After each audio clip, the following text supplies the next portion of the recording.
this. You may have seen it. This is the site of a deadly explosion at an Ohio metal plant. This just outside of Cleveland. Officials say right now, here's what we know, at least one person was killed. More than a dozen were injured.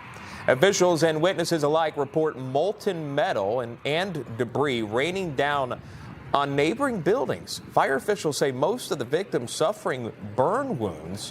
Again, the cause of the explosion still unknown this hour. But again, a deadly explosion where one person was killed, several others injured.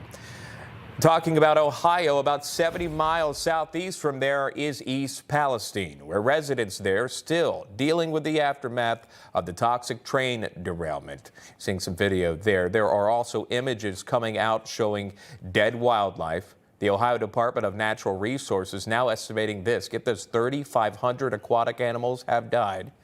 But a West Virginia student who went this weekend to the site says he found tens of thousands more.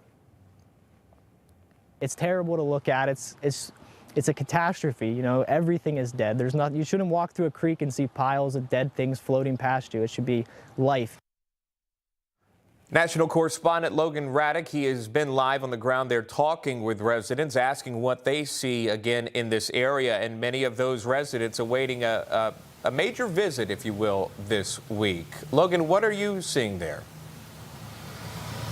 Well, there's still a lot of unanswered questions here, Sean, and residents are concerned. There's no longer really the overwhelming presence of a lingering smell, but there is some concern about contamination in the air from those chemicals that were released during the controlled burn after the derailment of that Norfolk Southern train. We do know that there are some big visits scheduled today and tomorrow. The EPA Administrator Michael Regan will be in town. Also, Governors Mike DeWine and Josh Shapiro from Ohio and Pennsylvania, respectively. They're also set to address the crowd and the media in attendance at the press conference that is set to be held later this afternoon. But residents here do not have much confidence in both the federal government and the state government. They're coming together to help one another, and they're actually working with a local Walmart in order to hand out water and other supplies to people in need. And I actually caught up with one of the organizers of this event. Her name is Cheney Nesbitt. This is what she told me. We are so happy that we've been in a position where we can help coordinate some of these larger donations that have been coming in from all over the country. A lot of the smaller organizations here in East Palestine, the local churches, are being, kind of overrun with generosity.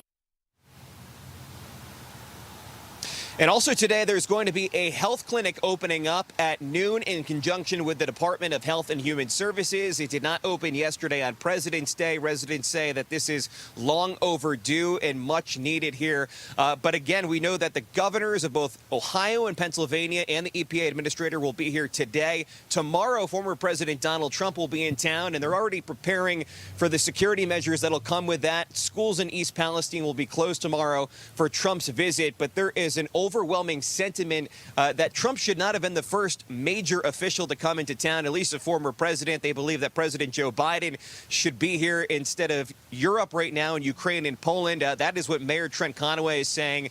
Very disappointed to not see the president and also Secretary Pete Buttigieg, the transportation secretary, on the ground here. But again, residents want more answers. They don't trust the information they're getting from their officials that the water is safe and that the air is clean. So we'll be listening closely during that press conference later to hear what the governors and the EPA administrator have to say. Yeah, earlier the mayor of East Palestine spoke with one of the news outlets, seemingly upset that the president was overseas in Ukraine and not visiting the residents of East Palestine.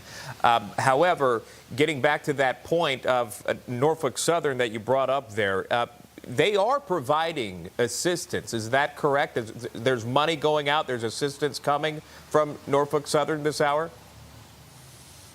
Yeah, there is assistance, Sean. They've been handing out $1,000 to customers, or not customers, but residents here who have been wanting that $1,000. But some people are holding out. They're hoping that they can get more money from Norfolk Southern. Again, this is a company that is donated to both Democrats and Republicans. There's a lot of criticism in this town that the federal government has been a little too easy on Norfolk Southern. But what we expect to hear today from Michael Regan, the EPA administrator, he is going to be laying out how the federal government plans to hold Norfolk Southern accountable. So we'll be hearing what those plans are in just a few hours from now. All right, we'll continue to watch that. Logan Ratick on the ground in East Palestine, Ohio with the very latest. Logan, thank you.